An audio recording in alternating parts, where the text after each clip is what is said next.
शंकराचार्यमध्यमम् असमद आचार्यपर्यन्तं वन्दे गुरुपरम्पराम्।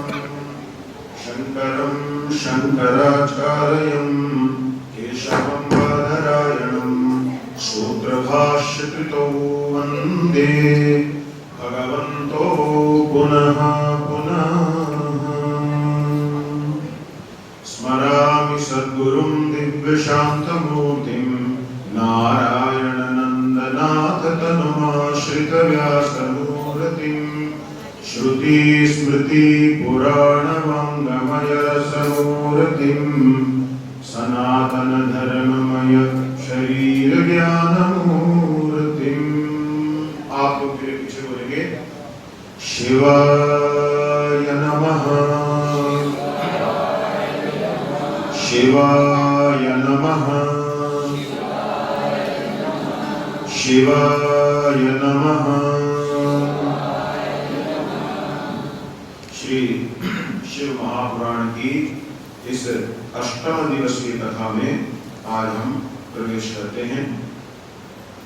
और कल आपको पुराण महात्म्य तक का प्रसंग कह दिया था। पुराण महात्म्य के प्रसंग में शिव पुराण में बहुत बातें कही गई हैं।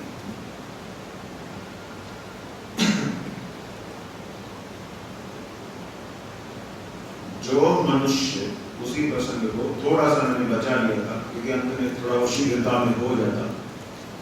जो मनुष्य तीनों भुवनों को, तीन भुवन यानी नीचे के लोक, मध्य लोक और ऊपर के लोक, तीनों लोकों को पवित्र करने वाली भगवान शिव की कथा सुनते हैं, यानी आप लोग, ठीक है।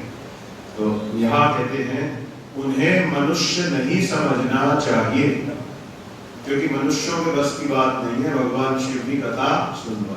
तो फिर ये कौन है जो शिव कथा रुचि से सुन लेते हैं? वे साक्षात रुद्र की ही मूर्तियां हैं जो श्रद्धा पूर्वक नियम से भगवान शिव की कथा सुन लेते हैं। वे सामान्य मनुष्य नहीं, उन्हें साक्षात रुद्र की ही मूर्ति समझिए। इसमें संशय नहीं है।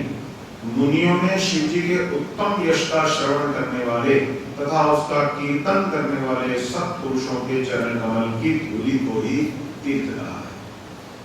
तीर्थ यात्रा के लिए कोई तो जा रहा है दक्षिण की ओर, कोई पूर्व की ओर, कोई उत्तर की ओर, कोई पश्चिम की ओर, कोई मध्य की ओर।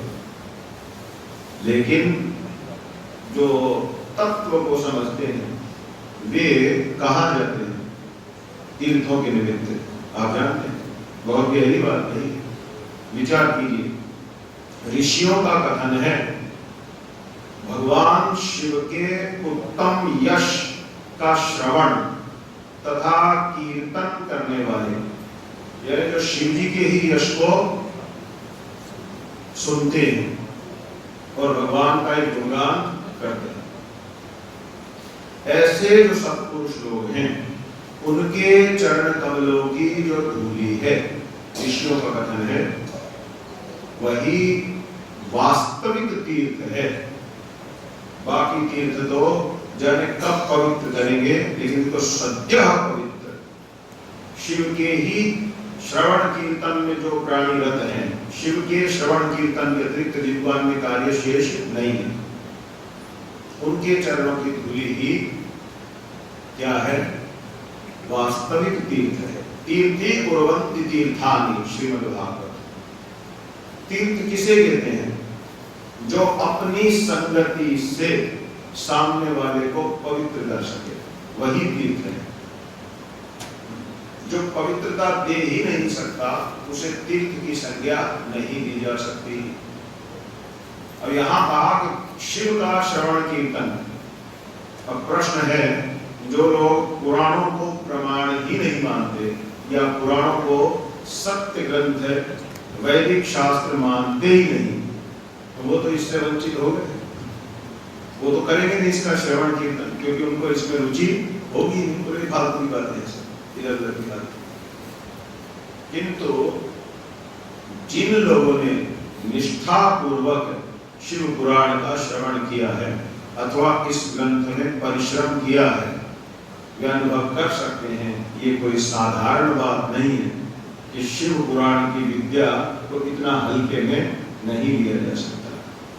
जिन प्रश्नों का समाधान जीवन में कहीं नहीं होता, उनका भी समाधान शिव पुराण कर देता है। मेरा व्यक्तिगत जीवन में ये निर्णय रहा है, यद्यपि गुरुजनों की आज्ञा से, कृपा से हम समस्त शास्त्रों का अभ्यास करते हैं। ऐसा कोई भी ग्रंथ नहीं है, चाहे वो वैदिक ग्रंथ हो, उपनिषद हो, स्मृतियां हो, 18 महापुराण, 18 उपपुराण, उपपुराण आदि, इतिहास, रामायण, महाभारत, सबका अभ्यास करते हैं। लेकिन होता है ना, जैसे सबके घर में जाके सबकी सहायता कर दी, पर आराम तो अपने ही घर में मिलता है। तो इस प्रकार से वो विश्राम हमको शिव पुराण में ही प्राप्त होता है। बाकी करते सब काम है, लेकिन अपना व्यक्तिगत आप अनुभव करें, लेकिन विश्राम शिव पुराण में ही मिलता है। इसलिए तत्व विचार की दृष्टि से, धर्म प्रचार के निमित्त से, धर्म रक्षा के निमित्त से सब शास्त्रों का अभ्यास करते हैं, किंतु अपने आनंद के लिए, अपने भगवत भाव को पुष्ट करने के लिए शिव पुराण, यह हमारी साधना है। इसलिए इस ग्रंथ के महत्व को समझिए। यदि मनुष्य शिव पुराण की कथा को सदा सुनने में असमर्थ हो, क्योंकि शास्त्रों का कहना है कि शिव पुराण का पाठ नित्य होना चाहिए। भारत के सभी शिव मंदिरों में ये व्यवस्था होनी चाहिए कि प्रतिदिन कम से कम एक अध्याय का पाठ शिव पुराण का अवश्य किया जाए। लेकिन यहाँ विकल्प करते हैं, मान लीजिए ऐसा नहीं है, तो संयत चित्त होकर एक मुहूर्त तो अवश्य कथा सुने, यानी 48 मिनट, इतनी देर तो शिव पुराण उसको प्रतिदिन सेवन करना ही चाहिए। अब शिव पुराण ऐसा नहीं है कि आप, जैसे अब हम लोगों ने आप कुछ ग्रंथ बांटे हैं तो आप लोग उसको लेंगे, पढ़ लेंगे, इतने से ही हो जाएगा। ये श्रवण कीर्तन शास्त्र है। श्रवण कीर्तन का अर्थ है इनको आपको शिवनिष्ठ किसी ब्राह्मण के मुख से श्रवण करना होगा, अन्यथा आपको इसमें वो अनुभव कभी नहीं होगा जो आप केवल पुस्तक पढ़ के सोचेंगे। उससे जानकारी तो मिल जाएगी, यहाँ ये हुआ था, वो हुआ था, ऐसा था, ऐसा था, लेकिन जो उसमें प्रवेश है वो नहीं होगा। हमारे आचार्य जी जिनसे हम शास्त्र पढ़ते थे, उन्होंने एक बार कहा था, 108 बार जब शिव पुराण की आवृत्ति कोई कर लेता है, 108 बार जब शिव पुराण की कोई आवृत्ति कर लेता है, उसके पश्चात इसके जो श्लोक हैं वे साक्षात होकर स्वयं ही अपना भाव बताने लग जाते हैं कि भाई मेरा क्या मतलब है। क्योंकि इन पुस्तकों को आप कोई यूं नहीं कह सकते कि बाजार में बहुत सी पुस्तकें, उनमें से ये भी, ये सब तो चैतन्य ग्रंथ हैं। धर्मशास्त्र तो भगवत मूर्ति ही है, ये तो साधनात्मक ग्रंथ है। इनको पाठ करते करते ये स्वयं बोलने लग जाते। ये रहस्य की बात है। जैसे परसों माता जी ने प्रश्न किया, श्री कृष्ण शरणम मम, क्या ये व्याकरण की दृष्टि से शुद्ध है? आपका आश्चर्य होगा, मैं कल भूल गया था इस पर, न मैंने देखा न मैंने विचार किया, आपका प्रश्न भी मस्तिष्क में नहीं आया। अचानक से वो बात ध्यान आ गई कथा कहते कहते, तो उस समय जो भी मस्तिष्क में विचार उड़ा व्याकरण की दृष्टि से, वो मैंने आपको कह दिया। जबकि व्याकरण संबंधी प्रश्नों पर पहले स्वयं विचार करना पड़ता है, देखना पड़ता है कि पतंजलि मुनि का कौन सा व्याकरण सूत्र यहाँ लगेगा कि नहीं लगेगा। लेकिन वो यूं ही अपने आप भगवत प्रेरणा से वो सूत्र सुनाते गए, मैंने आपको सीधे सीधे बोल दिया। तो मैं ये कहना चाह रहा हूँ, आप इन ग्रंथों को अपनी साधना बनाइए। ऐसे मूर्खतापूर्ण विचारों से बाहर आइए। पोथी पढ़ पढ़ जग मुआ, पंडित भया न होए। ऐसे लोगों ने ऋषि मुनियों के द्वारा दिए हुए दिव्य ग्रंथों को तो हटवा दिया और फिर अपने नए नए किताबें बनाकर वे रखवा दी, इनमें लगे। तो 2.5 लाख प्रेम का कहने की बात है। हम तो 2 अक्षर ही बहुत है, शिव। शिव पुराण ने कहा। तो 2.5 की क्या जरूरत है, शिव अकेला ही काम, 2 अक्षर ही सारे काम कर, राम है? तो कोई समस्या नहीं। आप तो समझिए ऋषियों की इस विद्या का हम लोगों ने जाने क्यों त्याग करा था। आज आप देखिए हर घर में पढ़े लिखे लोग हैं, फिर भी कितनी देर धर्मशास्त्र खुलते हैं, है? स्वभाव दुरुतिक्रम, जो स्वभाव होता है ना प्राणी का, वो दुरुतिक्रम कहा है उसको। कोई भी अपने स्वभाव को दबाकर आगे नहीं बढ़ सकता। कई लोगों का क्या विचार है, भाई 10-5 साल और काम करो, ये सब छोड़ छाड़ के बस इसी में रहना है। या कल वो सोच रखा हूँ हरिद्वार में 2 कमरे बनवा के, या वृंदावन में 2 कमरे बनवा के मैं छोड़ छाड़ के दिन रात बस हमें ऐसे कई मित्र मिलते हैं, मैं उनसे यही कहता हूँ भविष्य में ये करूंगा, भविष्य पर विश्वास मत कीजिए, भविष्य किसी के हाथ में नहीं, कौन जाने भविष्य में क्या होगा। विश्वास आज का अभी के वर्तमान क्षण का ही रखिए कि इस समय शिव पुराण सामने है, आंखें देख पा रही हैं, बुद्धि काम कर रही है, अभी देख लूं, पढ़ लूं, पाठ करके सुना लूं, आप श्रवण करिए, भविष्य पर विश्वास नहीं करना चाहिए। फिर आपके स्वभाव ने आपको 20 साल, 30 साल, 40 साल, 50 साल, 60 साल, 70 साल, जितनी जिसकी आयु हो गई, अब तक आपको ईश्वर के शरणागत नहीं होने दिया, ईश्वर के चरणों में समर्पित नहीं होने दिया। किसने? आपके अपने ही स्वभाव में। तो आप उसी स्वभाव पर ये विश्वास कैसे कर सकते हैं कि 10 साल बाद वो आपको ईश्वर के शरणागत होने देगा? इसलिए भगवान की शरणागति के लिए क्या योजना होनी चाहिए? आज अभी इसी समय में भगवान की शरण लेता। अर्थात शरण लेने का क्या अर्थ है? धर्मशास्त्र रूप जो आज्ञा प्रभु ने दी है उसका पालन करना। भगवान श्री कृष्णचंद्र से अर्जुन कहते हैं गीता के दूसरे अध्याय में, शिष्यस्तेहं शाधिमां त्वाम प्रपन्नम, हे भगवान अब मैं आपका शिष्य हूं, शाधिमां त्वाम प्रपन्नम, मैं अब आपकी शरण में हूं।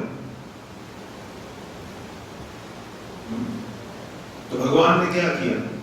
जैसे ही अर्जुन ने कहा मैं आपके शरणागत, भगवान ने कहा कुतस्तवा कश्मलमिदं, ये कचरा तेरे सिर में कहां से आके भर गया जो तू बोल रहा है कि युद्ध नहीं करूंगा, मैं साधु बनूंगा, मैं भिक्षा मांग के खा लूंगा, ये नहीं करूंगा, वो नहीं करूंगा। ये सब गंदगी तेरे दिमाग में कहां से आ गई? अब तक दोनों मित्र थे, मित्रों में मित्रवत चर्चा, एक मित्र ने अचानक कह दिया मैं आपका शिष्य, शाधिमां त्वाम प्रपन्नम, मैं आपकी शरण में। जब आप ये कहोगे मैं शरण में हूं तो सामने वाला फिर अपनी बात रखेगा, और किस प्रकार रखेगा अब माननी पड़ेगी। शरणागत है तो हमारी बात मानेगा। आपने देखा है ना कोई पुलिस वाला जब बोल देता है बंदूक दिखा करके हैंड्स अप, वो अप हैंड जब कर देता है तो उसका मतलब क्या है? सरेंडर। अब आप गोली मत चलाओ, सरेंडर मतलब क्या? अब अगर आप कहोगे मुर्गा बन, मुर्गा बनूंगा, आप कहोगे खड़ा रह, खड़ा रहूंगा, आप कहोगे चल तो चलूंगा, आप कहोगे बैठ तो बैठूंगा। अर्थात अब मैं आपकी आज्ञा के अधीन हूं। सरेंडर मतलब यही है कि अब जो आप कहोगे वही मैं करूंगा। ये कोई सरेंडर नहीं है कहने को तो आप तो भगवान की शरण। तो भगवान कहते भाई सुबह टाइम से उठ जाए ना, उठूंगा 10 बजे, वैसे आप शरण। भगवान कहते भाई प्याज मत खा, नहीं फिर सब्जी टेस्टी सी नहीं लगती, दिक्कत हो जाएगी, वैसे आप शरण में हो तो सही। भगवान कहते हैं भाई बैठ के थोड़ी देर मेरा नाम ले ले, शिवाय नमः, थोड़ी देर कीर्तन कर ले, जय जय शंकर, हर हर शंकर, जय कृष्ण, कुछ भी संकीर्तन कर, और थोड़ा टाइम काम न दे, बहुत ज्यादा तो आप शरण में कुछ। भगवान ने बोला मेरी शरण में है, ये तेरे सब छोड़ने की मेरे पीछे पड़ा है। तो शरण में होने का अर्थ है अब मेरा कोई विचार नहीं रहा, अब मेरे कोई संकल्प नहीं रहे, अब मेरा कोई डिसीजन निर्णय नहीं रहा, अब आप ही निर्णय लो, आप ही विचार सामने रखो, मैं तो उसे स्वीकार करूंगा। अर्थात मैं खाली पात्र हो गया, जो आपने उड़ेलना है उड़ेल ली। आप समझ रहे बात? ये शरणागति। भगवान ने अर्जुन को टेस्ट नहीं किया, अर्जुन ने तो कह दिया त्वाम प्रपन्नम, आपकी शरण में। भगवान क्या बोले भगवद गीता में अर्जुन से? गीता सुना के यथेच्छसि तथा कुरु, हे अर्जुन अब जैसी तेरी इच्छा हो वैसे कर, मैंने तो सब बता दिया। अब भगवान ने क्यों कह रहे यथेच्छसि तथा कुरु, जैसी तेरी इच्छा हो वैसे कर? भगवान ये क्यों नहीं कह रहा मेरी बात मान? ये भी तो कह सकते थे, पर भगवान ने क्या कहा? यथेच्छसि तथा कुरु, क्योंकि भगवान ये देखना चाहते हैं अर्जुन केवल कह रहा है कि आपके शरणागत हूं अथवा सही में शरणागत हूं, इसलिए अवसर दे डाला। मैंने तुझे गीता का ज्ञान दे दिया, यथेच्छसि तथा कुरु, अब जैसे तेरी इच्छा हो मेरे भाई तू वैसे कर। लेकिन अर्जुन ने चूक नहीं किया, अर्जुन ने सीधा उत्तर दिया करिष्ये वचनम तव, ना ना मैं तो वही करूंगा जो आप करो, मैंने और कुछ नहीं किया। भगवान ने कहा फिर तस्मात् के 10 पंक्ति उठो युद्ध करना, ठीक है युद्ध करना। तो प्रपन्नम शुरू में उसने कहा था मैं शरण में, भगवान ने कहा कि यथेच्छसि तथा कुरु, जैसे मेरी इच्छा वैसे कर। टेस्ट करते सच में मुंह से बोल रहा है शरण में कि सच में शरण में? उसने कहा ना प्रभु करिष्ये वचनम, मैं अपनी इच्छा क्यों करूंगा, मैं तो वो करूंगा आप करोगे। वादुर स्मृति, भगवान विष्णु कहते हैं श्रुति स्मृति ममार्गेव, श्रुति और स्मृति मेरी ही आज्ञाएं हैं। आप समझे? श्रुति यानी वेद, स्मृति यानी पुराण, मनवादी स्मृति ग्रंथ, इतिहास पुराण रामायण, ये सब स्मृति शास्त्र। श्रुति स्मृति ममाज्ञैव, श्रुति और स्मृतियां मेरी आज्ञा स्वरूप ही है, यानी जो मैं चाहता हूं ये वही है, और जो इनकी आज्ञा का पालन नहीं करता भगवान विष्णु कहते हैं सच न वैष्णवः न मे भक्तः न मे प्रियोऽसि, न तो वो वैष्णव है, न वो मेरा भक्त है, न वो मेरा प्रिय है। कौन? जो श्रुति और स्मृति रूप मेरी आज्ञा का पालन नहीं करता। इसका मतलब क्या हुआ? अगर मैं भगवान का भक्त हूं, भगवान का प्रिय बनना चाहता हूं, भगवान के शरणागत हूं, तो मुझे वेद और श्रुति स्मृति आदि शास्त्रों को मानना पड़ेगा। अगर वो कहते हैं खड़ा हो तो मैं बैठ नहीं सकता। समझ रहे? इस प्रकार से तो श्रुति स्मृति ममाज्ञैव आजकल हो ही रहा है। रूप गोस्वामी वृंदावन के एक महान संत हो गए, भक्ति सामर्थ्य सिंधु अपने एक ग्रंथ में पद्म पुराण से एक श्लोक उद्धृत करते हैं, बहुत सुंदर श्लोक लाते हैं। बोले श्रुति स्मृति पुराणादि बिना हरेर भक्ति उत्पादि वकल्पते। क्या मतलब?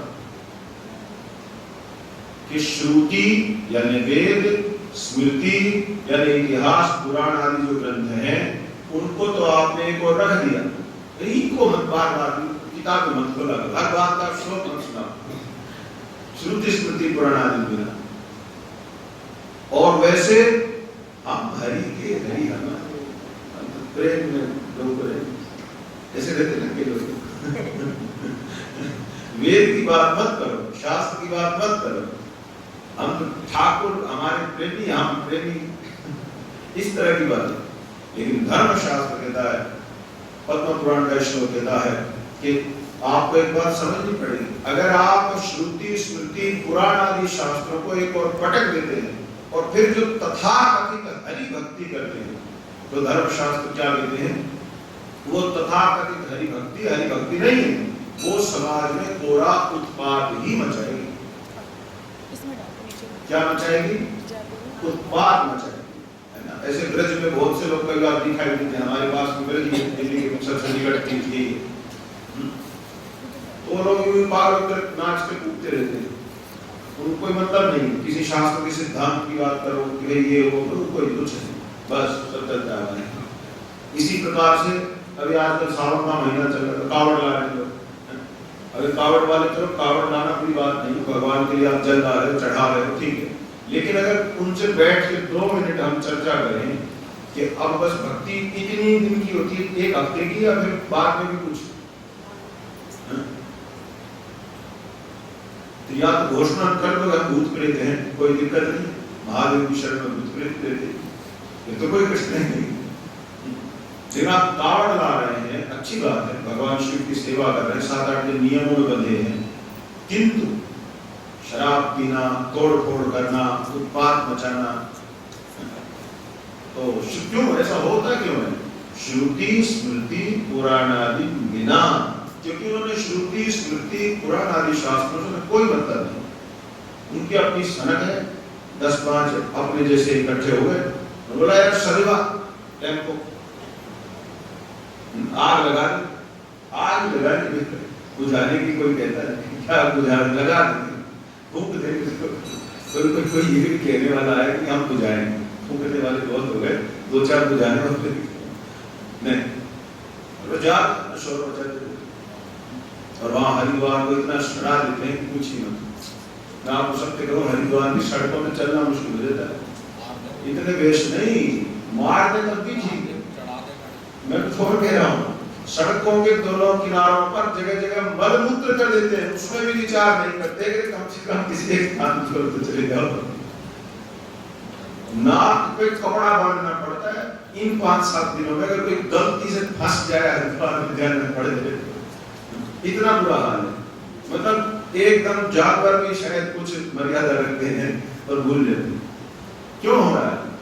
क्योंकि उनको श्रुति स्मृति पुराण नहीं मिला, श्रुति स्मृति पुराण को पढ़ो बस भोला भोला भोला हमारा बोलकर भूत प्रेत, तो इसलिए पद्म पुराण दर्शन में अगर आप शास्त्र को पटक के तथाकथित हरि भक्ति करते हैं तो वो भक्ति नहीं, वो पूरा उत्पात मात्र है, क्योंकि भगवान अपना विचार व्यक्त कर चुके, भगवान का क्या सिद्धांत है? श्रुति स्मृति ममान की मेरी आज्ञा है, मैंने ही कहा है कि इसी के हिसाब से जिए।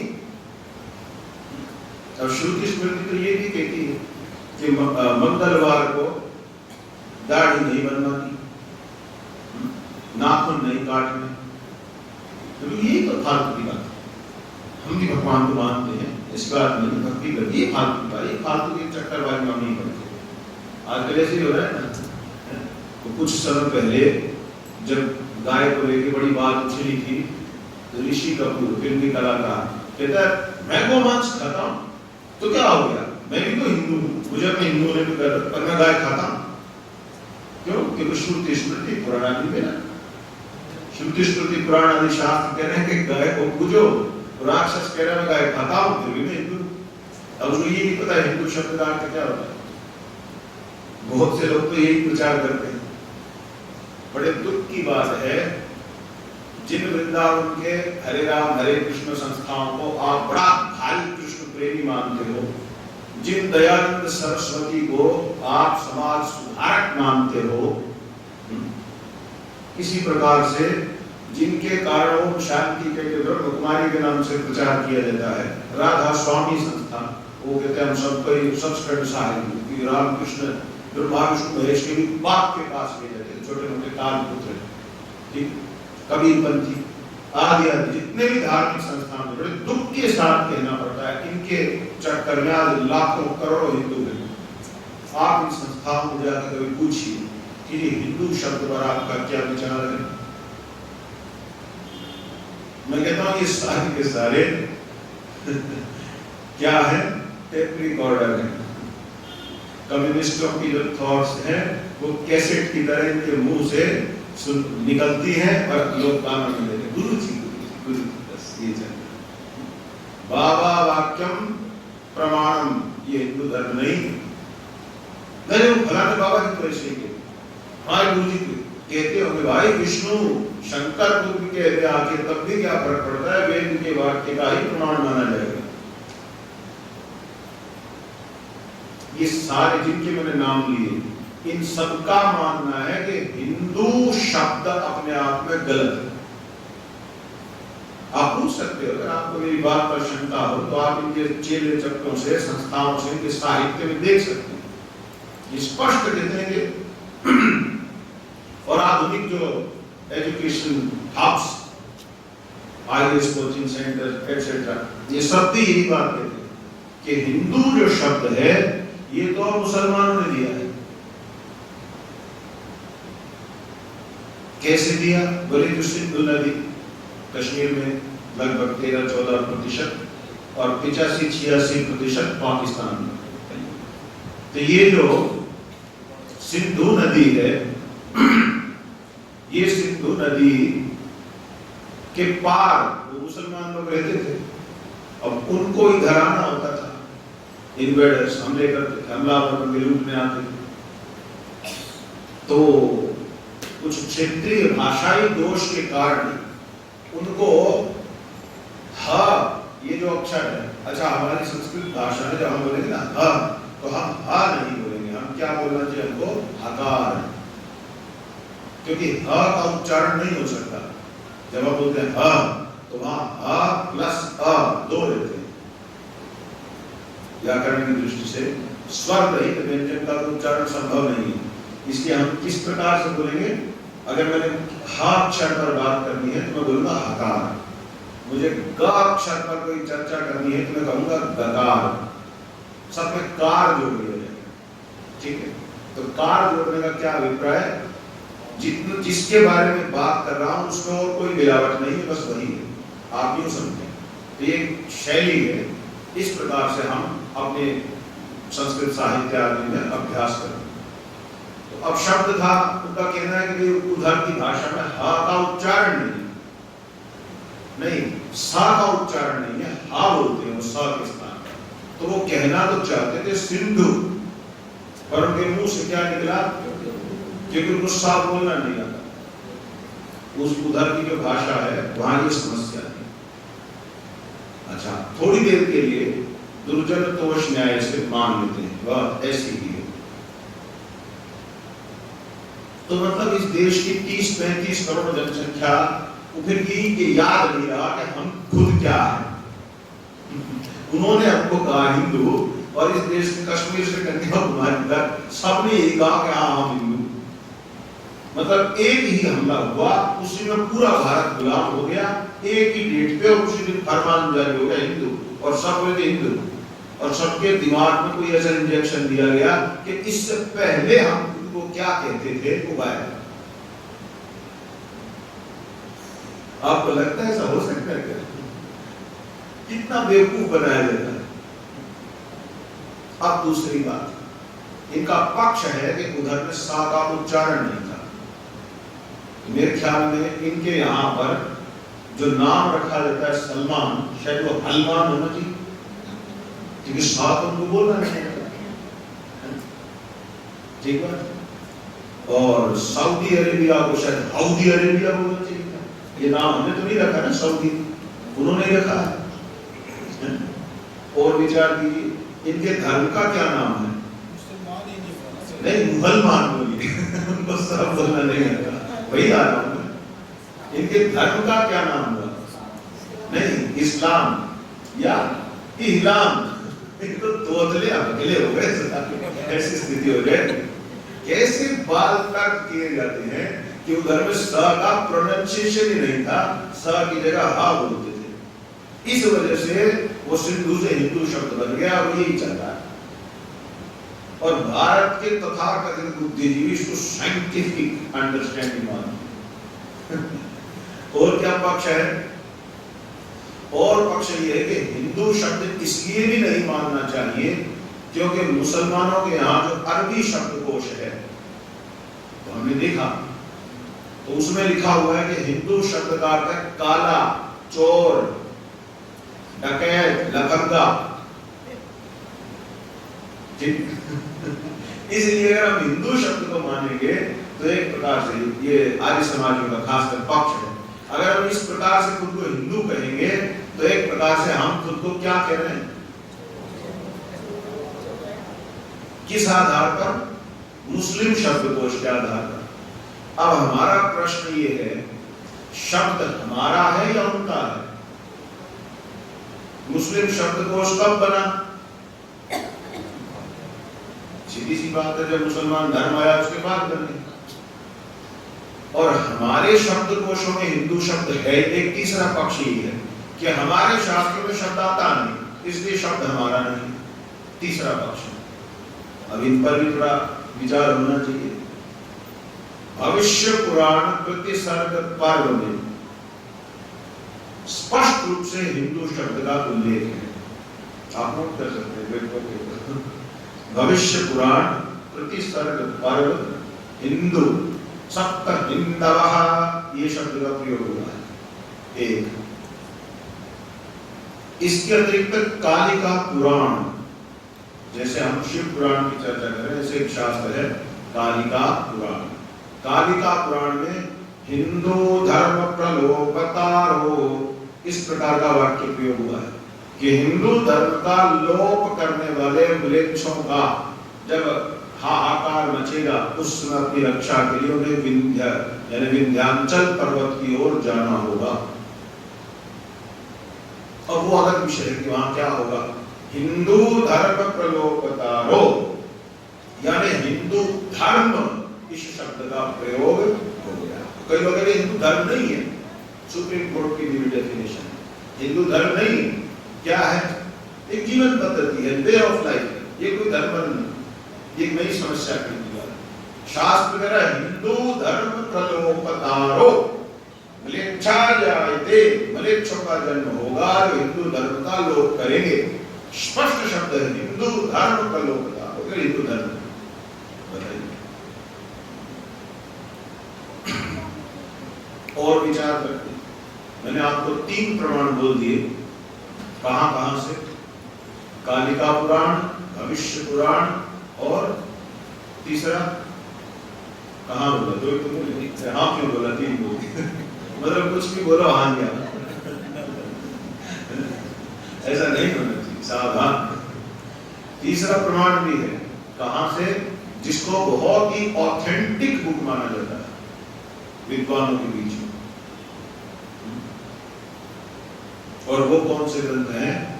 मेदिनी शब्दकोश। मेदिनी शब्दकोश, यहां से हम संस्कृत भाषा के छात्र शब्दों पर विचार करते हैं, इस शब्द का प्रसंग कहां कहां है, कहां कहां आया है। मेदिनी शब्दकोश में हिंदू शब्द आता है। वाचस्पत्यम, ये मेरे ख्याल में हमारे सनातन धर्म में इससे बड़ा कोई शब्दकोश है ही नहीं। एनसाइक्लोपीडिया, हिंदी में इसको क्या कहेंगे, विचार करेंगे। तो उसमें हिंदू, हिंदूर, हिंदवा, इस प्रकार से शब्द आया है।